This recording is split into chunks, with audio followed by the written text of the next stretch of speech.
Pastoral counseling is not just about learning techniques. It's about embracing a ministry of helpful conversations. And those conversations are going to combine deep spiritual insight with effective personal support through conversation. Pastoral counseling is fundamentally a personal discipleship ministry deeply rooted in the church. It relies upon the authority and the sufficiency of God's word and the transformative work of the Holy Spirit.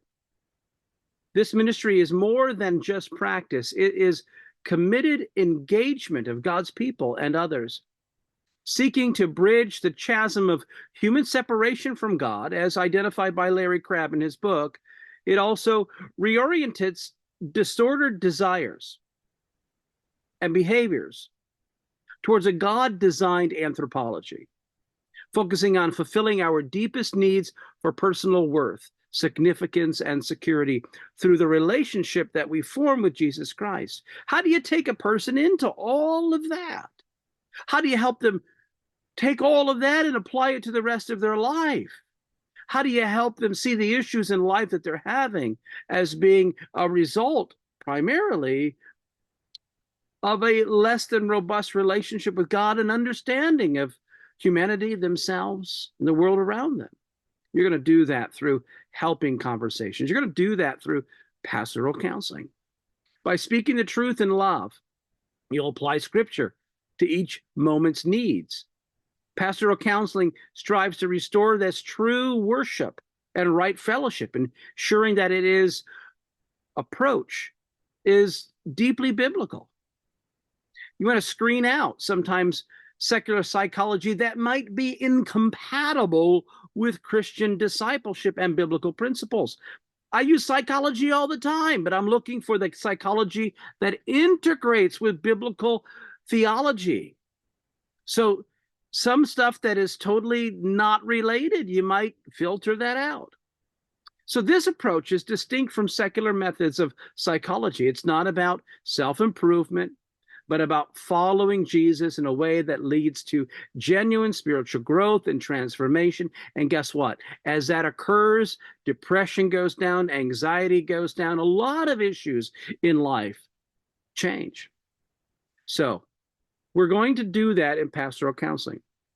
We're going to focus on a God-oriented worldview, emphasizing our eternal responsibilities and roles as creations meant to worship the Creator.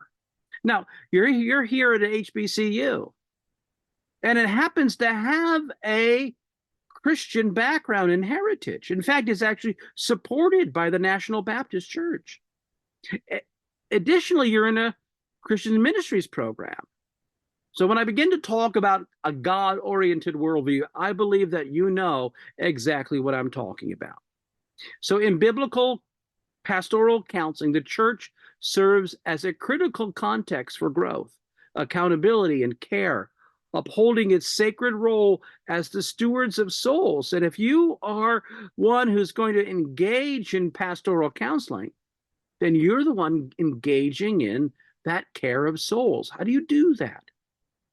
The why of biblical counseling, as presented by Larry Crabb, is that it is to address our separation from God and the disordered ways that we seek significance and security in our lives outside of the relationship with God. Crabb asserts that true healing and growth come from understanding our identity in Christ and by aligning our lives with Christ's purposes. When that happens, something changes within our deep interior worlds. The how do you go about pastoral counseling, involves a deep dive into some scripture, using it as an authoritative guide to address moral and spiritual issues. Now, at the same time, this is not about finding a problem with somebody and finding a Bible verse and slapping them upside the head with the Bible verse and saying, change your ways. No, no, no, no. We want to use the scripture to guide us. How do we approach others? What it is that we're trying to help them to see and understand. The Bible gives us a great amount of clarity in all of that.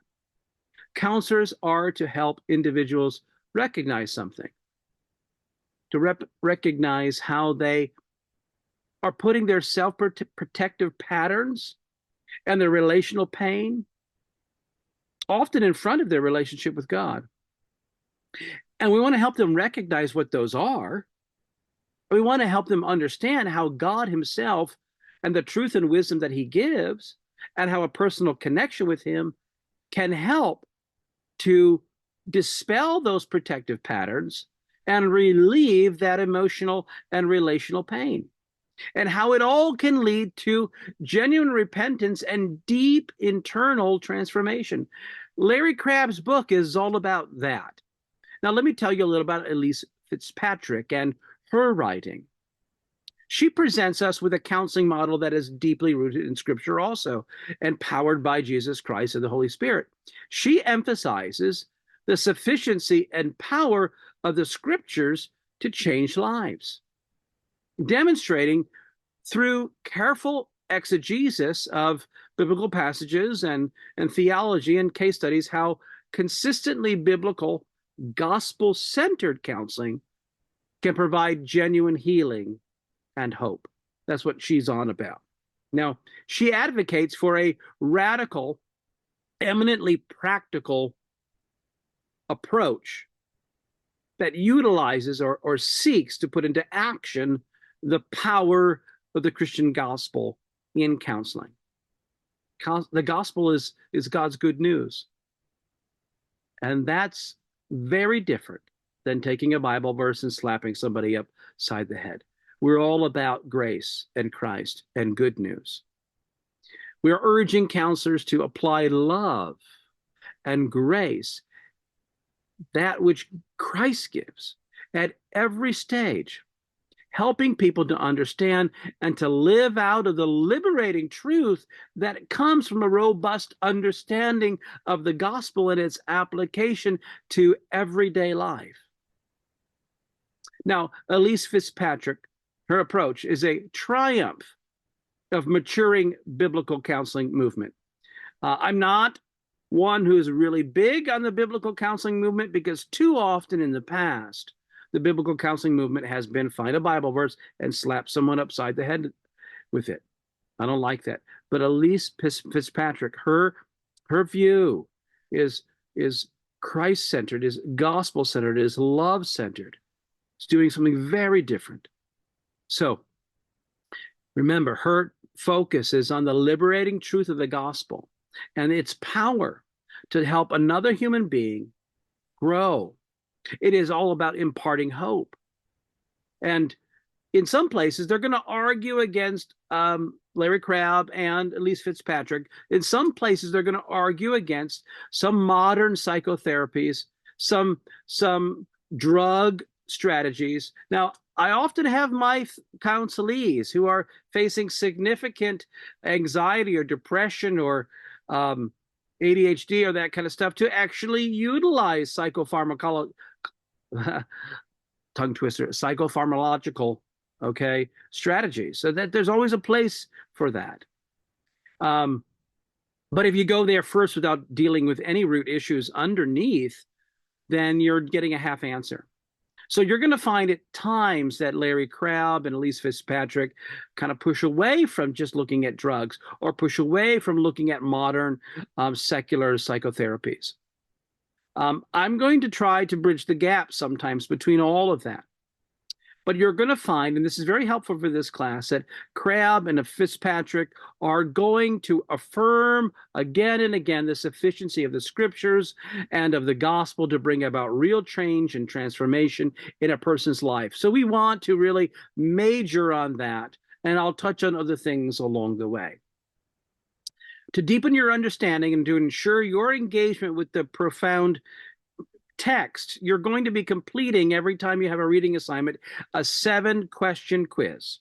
And you can take that quiz 3 times until you get your best score. There's no reason why you shouldn't get 100%. Just keep doing it until you get the best score. That'll help your grade.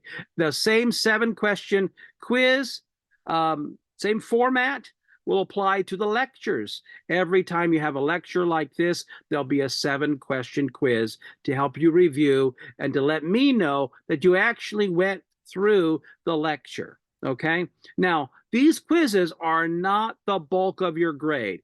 In years past, I have had students that have said, well, I did all the quizzes. Don't I get an A? And it's like, no, they're a small portion of the grade. There's a lot of other assignments. Okay. So you got to do the quizzes. It lets me know that you did the reading. It lets me know that you watched the lectures. Okay. But realize that there are a lot of other assignments, and some of those other assignments have a large percentage weight for the grade. Now, those quizzes are designed not just to assess your recall, but to encourage your critical thinking and to encourage your application of the principles that we might be teaching. They will help you to connect the dots between theory and practice sometimes. They will enhance your ability to provide compassionate, effective pastoral care. So this class is about working with real people. And I hope you will get excited, about a quiz and how it might help you review material to work with real people. Take it seriously. You want to be the best you can possibly be when you're working with the life of another person.